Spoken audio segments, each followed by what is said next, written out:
Just want to first say thank you all. As Scott mentioned, obviously you guys are taking time out of your days to be here with us. And so our goal really today is to make sure that we provide good information for you all, that we have time for discussion. So the first thing I really want to mention is, let's make this interactive. We don't have a huge group today. And so I think there's real opportunity for us to share, whether it's best practices, ask questions, really want to emphasize how important it is that we make this a conversation today. For those of you who have been around for a while and have been, offering leadership throughout the last several years, you probably recall that we wanted to host one of these in person, I believe back in 2020. And as we all know, March 2020 happened, COVID arrived, and it kind of caused us to have to shift our plans. And so I'm really grateful to Scott and Kennedy for their leadership in bringing this back to the forefront and making sure that we're offering, time where we're bringing together a lot of our volunteers. And while we did choose to go the virtual route for this year, I do want to also just note that our goal and how we're planning for next year is that we have an in-person opportunity next year. Really, the desire there, one, is just to get so many of you back to Columbia. We realize that that's not as easy for everybody, and you guys are, representing the Gamecock family across the country. And so we really do have a goal of ours and something we're going to be working towards to bring this in person for next year. I think the other thing I would mention about that is for those of you that have joined us today, we're really going to look to you for, one, your feedback after today. We want to make sure that we're hearing from you and that we're doing things that will help you in the roles that you play as you're out there spreading all the great news about what we're doing at the Alumni Association, but also at the university. So a couple of things that I really hope you all walk away from today's event.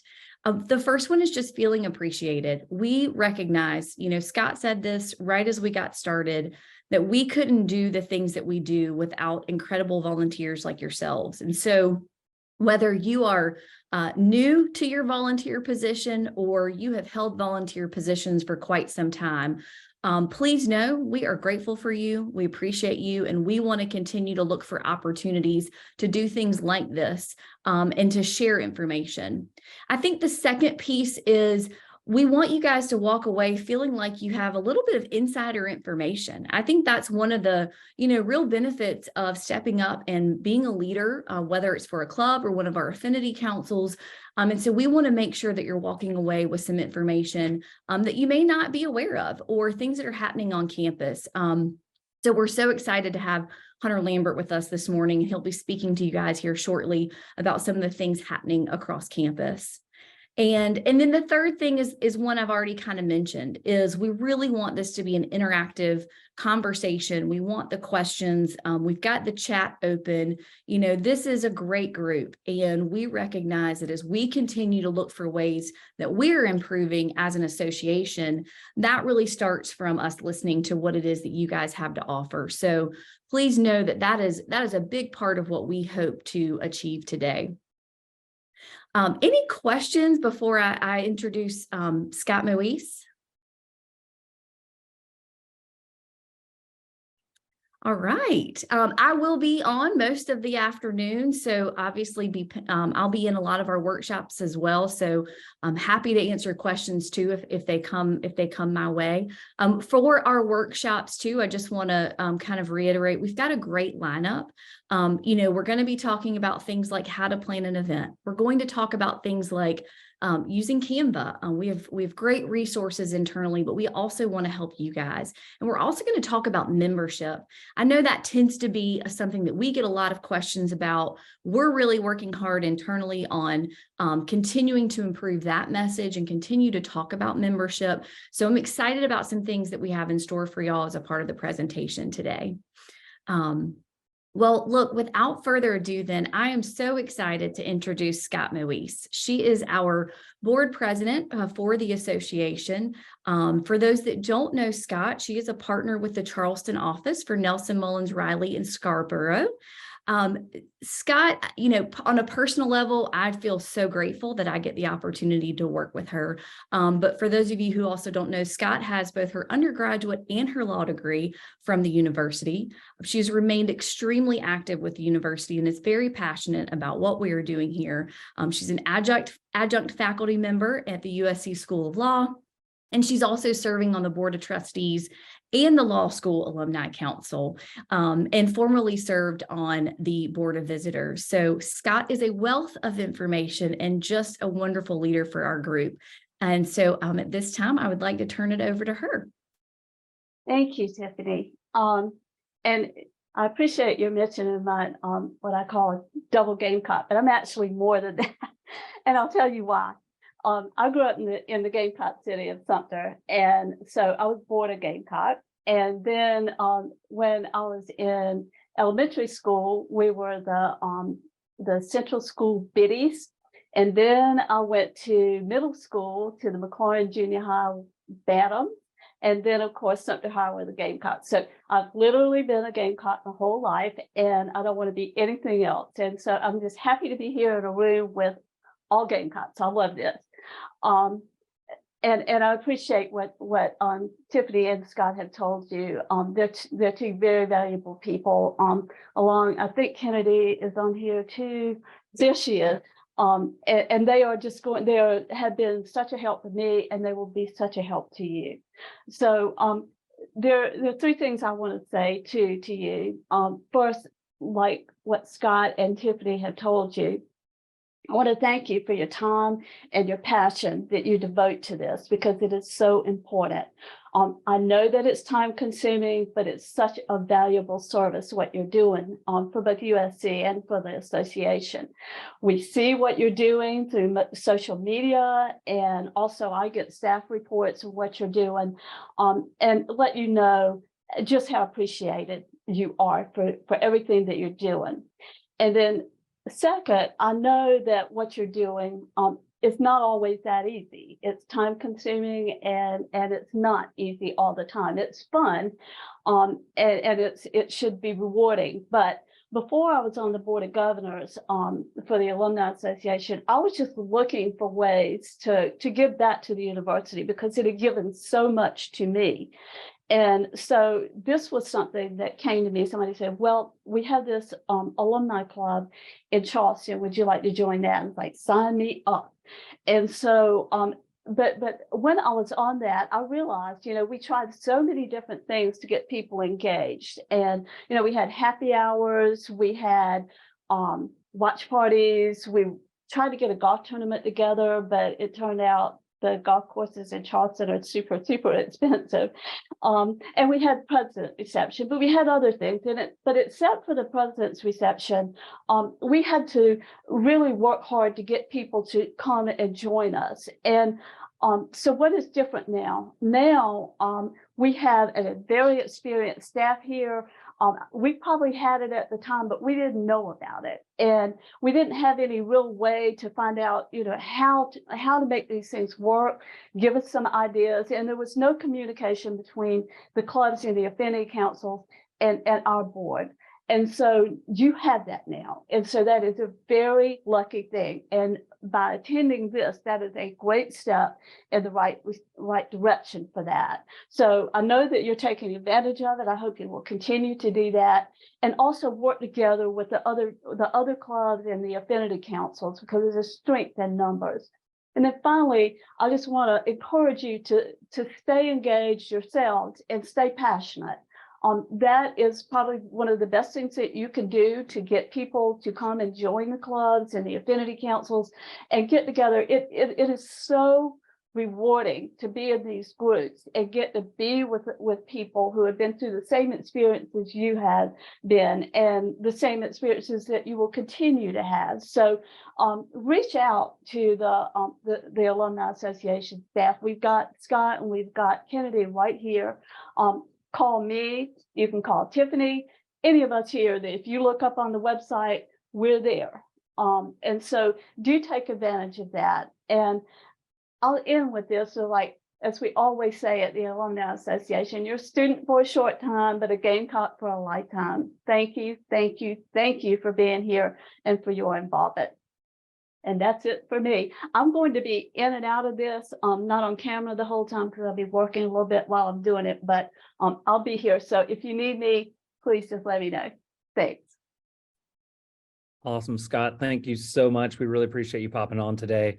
And like everyone said, thank you all for being on here. We're really excited for this next portion of today. We're going to be hearing from a representative from the USC Foundation's office. What is great about foundations is they're the ones that really make things happen. They know where the university is heading and what are like really the exciting stuff coming down, and they assist us with things like scholarships. So I'm really excited to work with them. Our next presenter is going to be Hunter Lambert. He works with the USC Foundations, and he's going to tell us a little bit about what is coming up for the university. What are some of the real estate that we've acquired, and what are the plans for those to try to get you all on the inside track for where the university is heading, especially for all of you who are, most of you are pretty far from here right now. So hopefully we'll bring a little nostalgia back to campus here. So Hunter, if you are prepared, I pass it to you. Hey, good morning. Thank you, Scott. And good morning, everyone. Again, Hunter Lambert. I'm the Director of Real Estate here at the Foundations. So thank you for the opportunity to present to you all. I hope it's helpful. I would say, like they have said, I love an open dialogue. So as I'm going through some slides and some pictures and stuff, if there are any questions, please let me know. But before I get started, I want to echo their comments and thank you all for your support of our university and everything you do to support our global Gamecock network. So I'm going to share my screen here.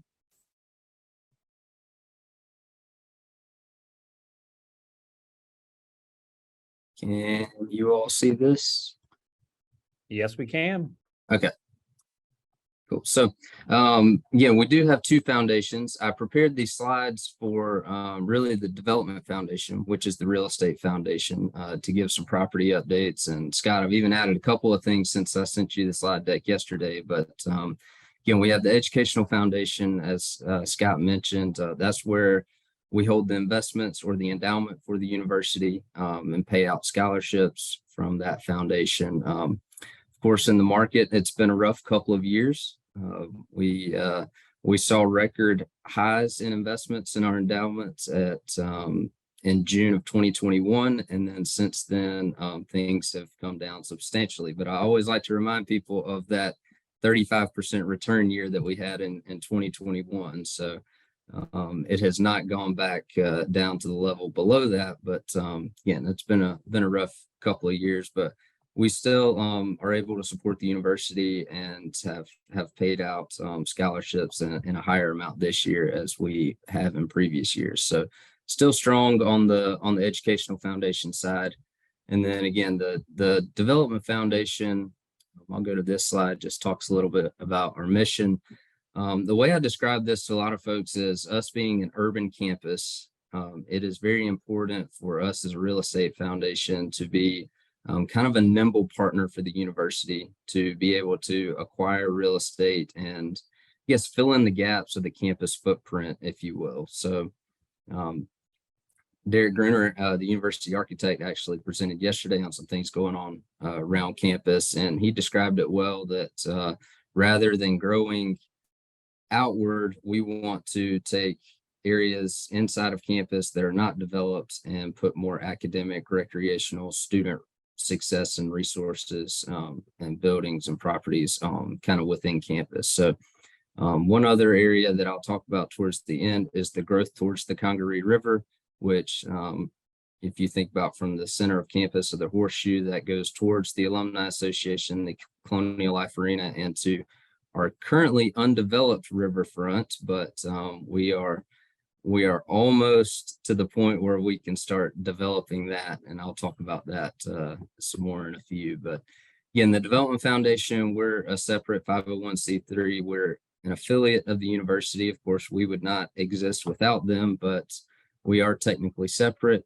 And one thing I always like to point out, because people question this a lot, is any of our real estate projects that we do, we actually use traditional bank financing for those. We don't use any of the donor funds that are held kind of in the endowment for any of those real estate projects. So that is why we've set the two foundations up separately, is that anything we do on the real estate side, donor funds and scholarship money is always protected in the other foundation. So a few key properties that we hold. I have a list here and then some pictures on the next slide, but 650 Lincoln, that is actually right outside of the Colonial Life Arena, where 1801 Grill is, if any of you are familiar with that. I know we have a lot of folks that are from all over the country or the world, so they may not be as familiar, but that's a student housing facility we opened in 2015. It's very successful still, and it's a popular housing facility on campus. The Innovation Center is an office building that is in the center of campus, and it was designed originally to have some university tenants. So College of Engineering is on a couple of floors there, and then there are corporate tenants above them, IBM, a group called Amarok, groups that have partnerships with the university and work with students for internships. Some parking garages. We own the USC Upstate Business School, some other office buildings on campus, and then it's called the Child Development Research Center. One part of it is a child care center. That's very important for faculty recruitment. We've been told over the years to have a child care facility on campus. So one part of the building is the child care center, and then the second floor is actually the College of Education has a child development research center there. So outside of that, we have various other vacant properties that over the years we've acquired for future use and investment by the university. Here's some pictures of the properties I just mentioned. Again, 650 Lincoln here on the left, one of the parking garages we own, and then the Innovation Center. You can see IBM on the building there. So 650 Lincoln and the Innovation Center were actually done in conjunction back in 2015. Some recent property purchases. This is actually since June of 2021. Some property around the baseball stadium. We actually own various other properties around the baseball stadium that athletics uses for parking, but we did acquire another lot right across the street from the baseball stadium. And the games that I've been to this year, since our baseball team is doing so well, they have been full. We have not seen that in a few years. So it's been great to see our team doing well and a lot of activity and sellouts at the baseball games. So I'll talk about this a little bit more, but we also own the property that's behind the baseball stadium that kind of connects to the riverfront. And we've been talking with the city and the county and some other private developers about how we can partner with them to create more of a riverfront development here in Columbia that kind of partners with the university. So 601 Devine Street, again, this is just an office building that's kind of in that pathway of growth to the river. This is an example of property that comes available, and we don't have an immediate need or use for it, but know that it is a good investment, and it's kind of in the campus footprint. So we purchased that about a year ago and actually have a few different groups looking at leasing that now from an academic standpoint or offices for them. The FedEx Copy Center, this is part of a block on South Main Street, which is a few blocks from the State House. We own some other property on this block already, so this purchase was in an effort to acquire more property on that block so that we can put together enough to maybe do some future development. Again, this is on Main Street. It's across the street from the old law school, the current College of Education, and 2 blocks away from the Horseshoes. So again, a very, very important part of campus. Sorry, I'm freezing up here. Another property is 1600 Gervais Street. We actually just purchased this back in November. To the left side of the picture is the USC Law School. So we felt that this was a strategic purchase, just given its proximity to the law school. One property that's just below, and this is actually on this property where the Alumni Association used to be before y'all moved into the beautiful building you're in now. So the corner building used to house the Alumni Association. Building right below this was a church. Now it is the home of the Children's Law Center, which is a program of the law school that partners with DSS, and it's a very popular program really in the Southeast for children's law. So we're actually going to be moving the Children's Law Center and their staff into one of these buildings. So their offices and training center will be adjacent and will be right across the street from the law school. So that was helpful, important to them because their staff was kind of spread out across campus, but puts everyone together kind of around the law school now. So a couple of the other buildings on the site, we have a law firm that has moved into one, and that was really by mere chance. They called me the day after Christmas and said that a pipe had burst in the top floor of their building and flooded the entire thing. So for those of you across the country, we had very strange weather for South Carolina this Christmas break. So we were able to get them moved in. And then another tenant that was on this site, we've moved into the back of one of the buildings. So I'll get to the pretty pictures here now. So again, this is the corner of Pickens and Gervais Street, right across from the law school. Again, this is the building that the Alumni Association was in a few years ago before moving into the current Alumni Center. As you can see, we've given it a little bit of a facelift, and knowing that the law school was going to be using it, we tried to match it up as close as we could to the new law school. So the picture on the right is now a finished product, and in a few months we'll have a program of law school moving into that facility. And then the property on the other, or the building on the other side of the property, again, this is where the law firm and another private tenant, which is a frame shop, has moved into this. So you can see this is over about a couple of months where we've cleaned the property up, painted the building, replaced the roof. And we like to have these office buildings available. Again, I work a lot with facilities, and as groups and departments move around on campus and need office space, it's good for us to have buildings available for them that are in close proximity to campus.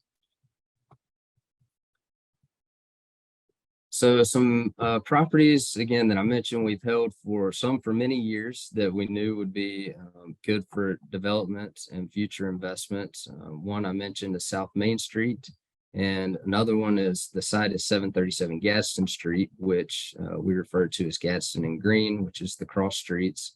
And we're actually developing the Gadsden Street site starting now. We just broke ground last week, so I'll share some more information about that one. But give you an idea of South Main, again, this has not been updated because now we're the owners, not this family, but this is where the FedEx copy center is that we just purchased. We own the property on the corner here and on the other corner that's labeled USC DF. So if we can acquire a couple of other parcels here, we think that this would be a key site for development. Again, you've got College of Education, the old law school, which is now some engineering and computing and some research labs, science buildings that are all across the street and across the intersection from this. And they have just started a few weeks ago on redeveloping South Main Street from the State House over to Blossom Street. So it's about 8 blocks in the center of campus that are currently 4 lanes, not a lot of sidewalk or pedestrian access there, but they will be taking this down to 2 lanes, much wider sidewalks, and actually try to make it look like Main Street on the north side of the State House, where you have other high-rise office buildings and restaurants and retail. So currently, I've heard people describe Main Street as kind of barren and surface parking lots everywhere. So the goal with the streetscaping project is what we're calling it, will be to make this area kind of prime for future development, make it more pedestrian friendly, activate the area, try to get some retail and office space on Main Street. So this is kind of a before from the aerial, but this is kind of the future idea of Main Street. So again, taking it down to 2 lanes, putting all of the overhead power lines underground. So you don't see right now, if you go through there, it's full of overhead power lines and there's a substation. So the goal would be to put that underground, create bike lanes, wider sidewalks, again, activate the area and make it more pedestrian friendly for our students and for the community. And then the other property is, again, Gadsden and Green Street here, right across from Colonial Life Arena.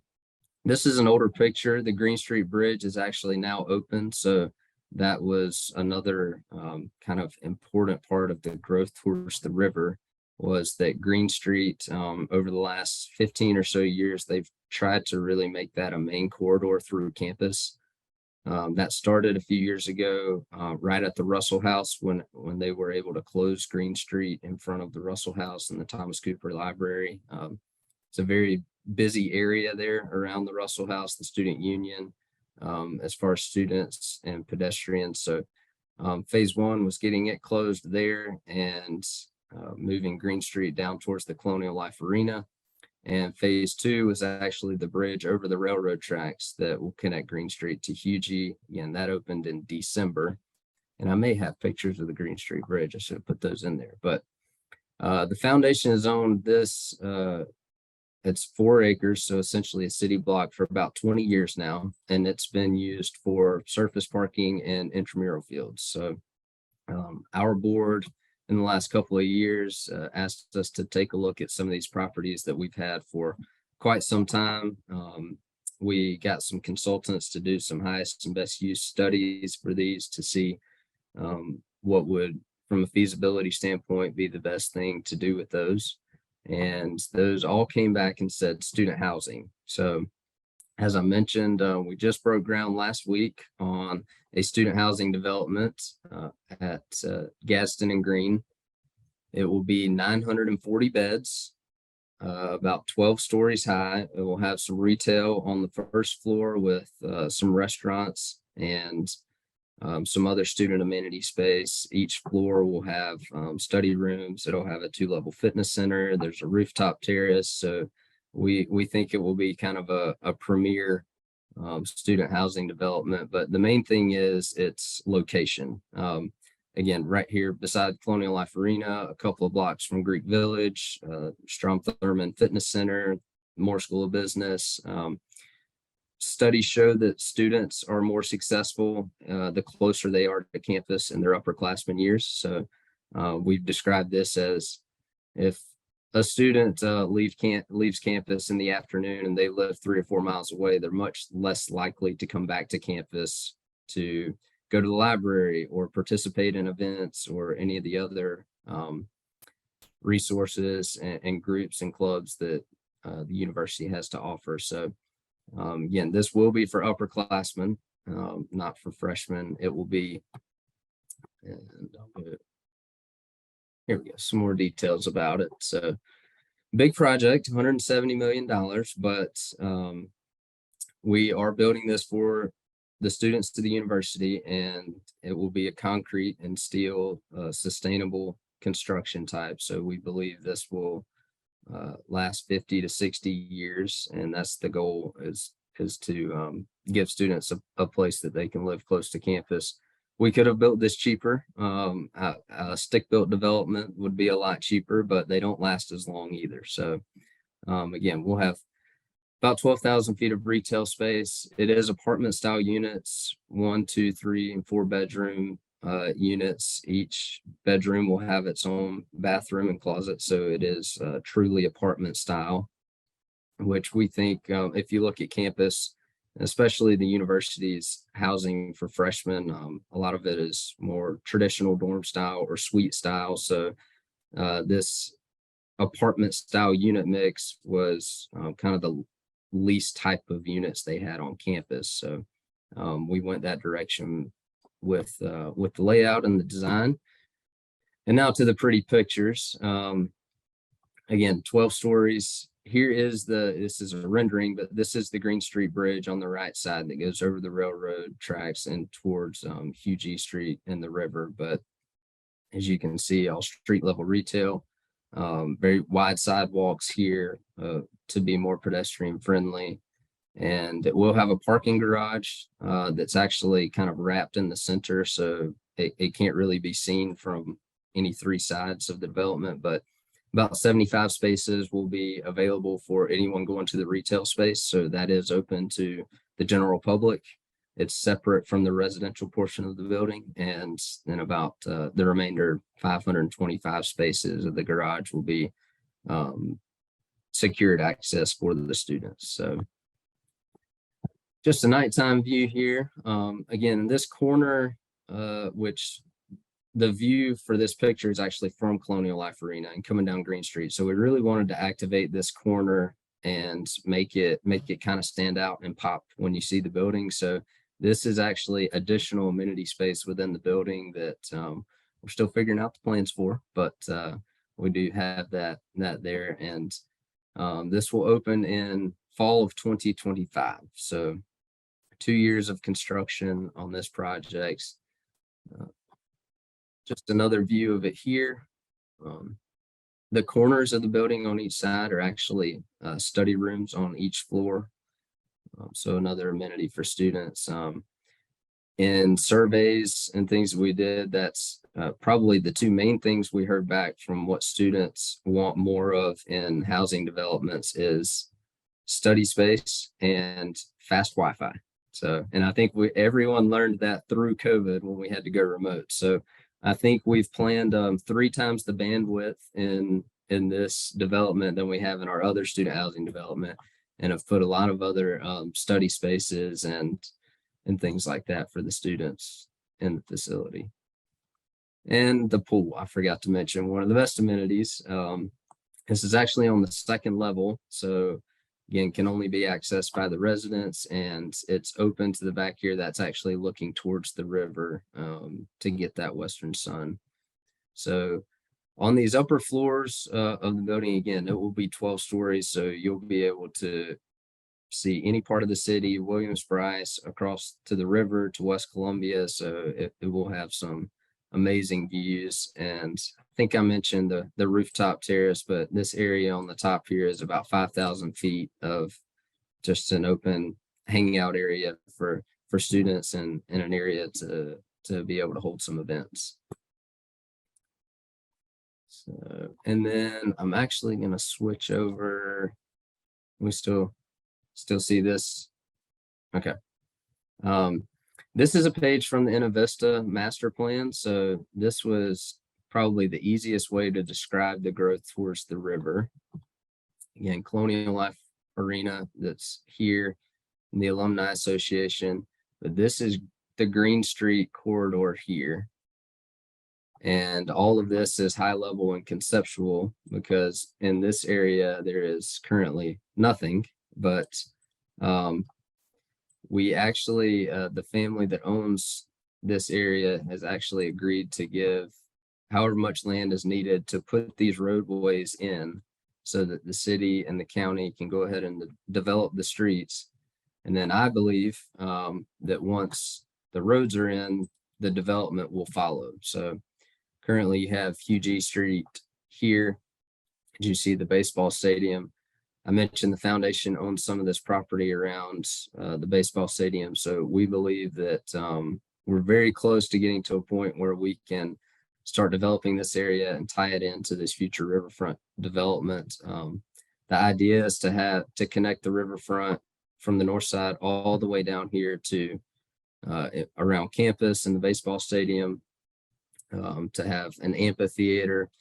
This area is kind of low lying, so you're limited in what development you can do, but we believe that all of this area will be ripe for development. And then again, once the roadways are in and this riverfront connectivity is there, I think I've heard anywhere from 30 to 60 miles of riverwalk or riverfront that would be available in Columbia once all this is connected. So again, wanted to share that. That is one thing that's been probably 20 years in the works of growing towards the river, and we can finally see it happening. So yeah, that's about all I had on the pictures. I hope that was helpful. I know a lot of these places around campus, some of you may not be familiar with, but we're very active on the real estate side. Again, I didn't mention this. One reason we exist is the university. If they want to go purchase property, it's usually a 18 to 24 month process. So we can act much quicker in purchasing properties and then eventually transfer it over to the university. So that was a lot of information, but I'll pause for any questions if anyone has any.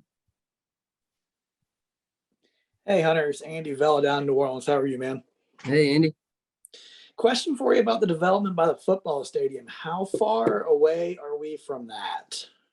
Sure. And I get that question a lot. And we, to preface this, the foundation does own some of the property that was included in the request for information the university sent out. We're actually in the process of deeding that over to the university. So unfortunately, I don't have a lot of information to answer your question because we were not involved in the RFI when it was sent out. I have heard that they did receive some responses, but as of Wednesday, when I asked for an update, they said that they were being reviewed by the administration and nothing had been released yet, and that they actually would not release any of the responses that they got unless they took one of the ideas that came in and actually went to procurement for the project. So unfortunately, I don't have much information to share on it, but I've heard ideas of condos and development or golf courses, but I honestly don't have any idea. We weren't involved in it. So Gotcha. And also, I was hoping to expound a little bit on the amphitheater that you mentioned. Like, how big is it going to be, or what's the projections with that? And what is it mainly going to be concerts for students, or is it be revenue generating, or how's that going to work? So, and again, these are all high level renderings. So of course, from that point to what's actually in place, things may look a little different, but I think that it would be probably a city kind of general public area because none of the property inside that between Blossom and Gervais is actually owned by the university. The foundation has one small piece, so that's kind of where we're at the table just as a partner with if we need to provide easements for roadways or anything on that property, we can. But I would think it would be for the general public, but I believe students would be able to rent it out, or you'd be able to have events down there. The Alumni Association could probably go have a happy hour, things like that. But I think it would kind of be tied into the riverfront and be open to the general public. I do have another actual picture of what it would look like, and I don't want to run over time, so keep watching the clock for me, Scott. But let me got another if you slide run over, there. it's my fault. I'll fall my sword for it. That's all right. Let me pull up this other slide deck here, and actually shows some visuals. Let's see if I can share this one. Okay, can we see this?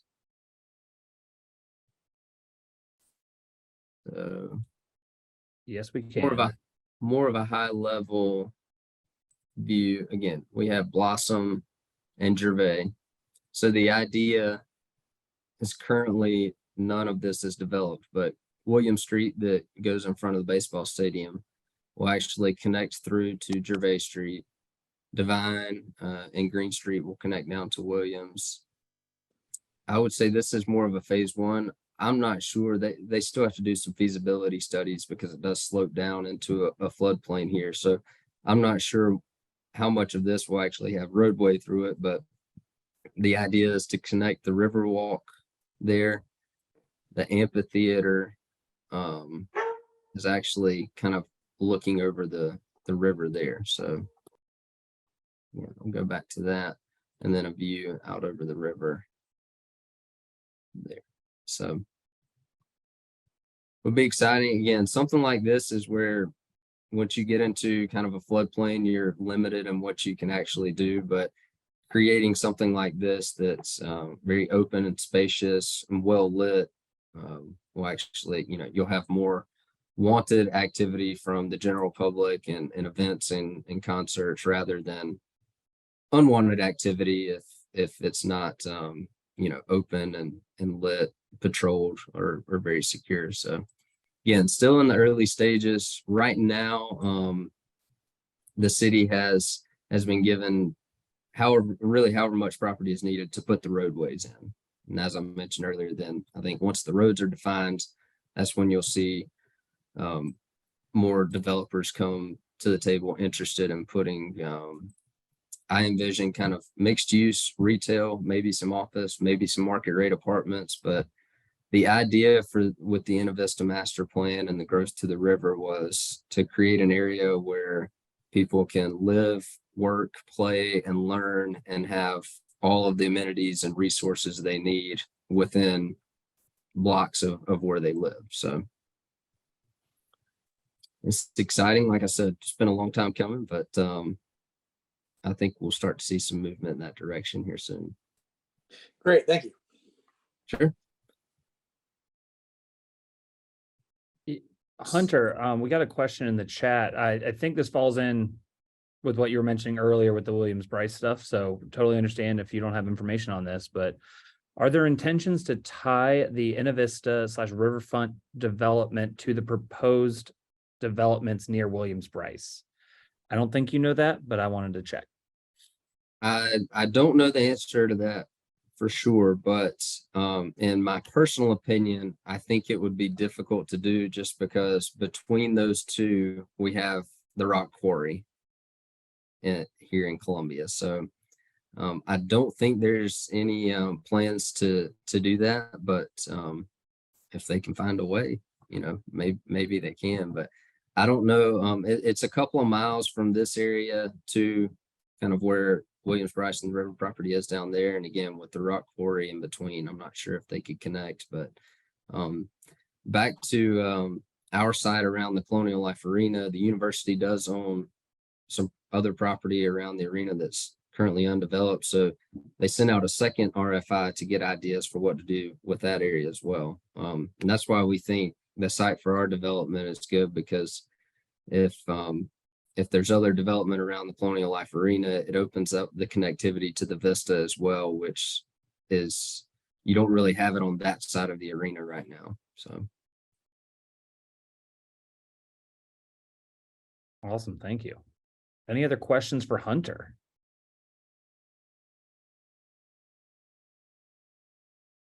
Well, thank you all again for letting me present to you all. Again, appreciate all that you do. We've got a great relationship with the Alumni Association. We go to a couple of away games every year to the tailgates, have a great time. So hope to see you all at an away game or a home game here in the future. If you come down and can see it at a tailgate or come play in the golf tournament, we love to support that as well. So again, thanks for all you do. And Scott and Tiffany and Kennedy, thank you for having me, and hope the rest of y'all's day goes well. Yes, Hunter, thank you so much. We really appreciate you coming out and giving us the inside track on what's going on at USC. So thank you. We really appreciate it. Sure. And feel free to share my information. If anyone else has any follow-up questions, feel free to reach out. Awesome. Will do. All right. Thank y'all. Have a good day. You as well.